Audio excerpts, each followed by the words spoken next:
السلام علیکم ناظرین، فیصل وائس یوٹیوب چینل پر خوش آمدید۔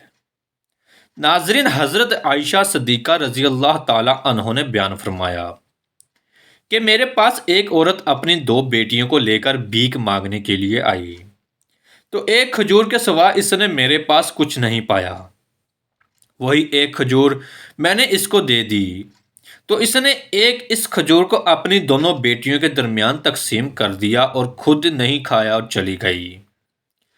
اس کے بعد جب رسول صلی اللہ علیہ وآلہ وسلم مکان میں تشریف لائے اور میں نے اس واقعے کا تذکرہ حضور نبی کریم صلی اللہ علیہ وآلہ وسلم سے کیا، تو آپ نے فرمایا کہ جو شخص اپنی بیٹیوں کے ساتھ مبتلا کیا گیا، اس نے ان بیٹیوں کے ساتھ اچھا سلوک کیا، تو یہ بیٹیاں اس کے لیے جہنم سے پردہ اور آڑ بن جائیں گی۔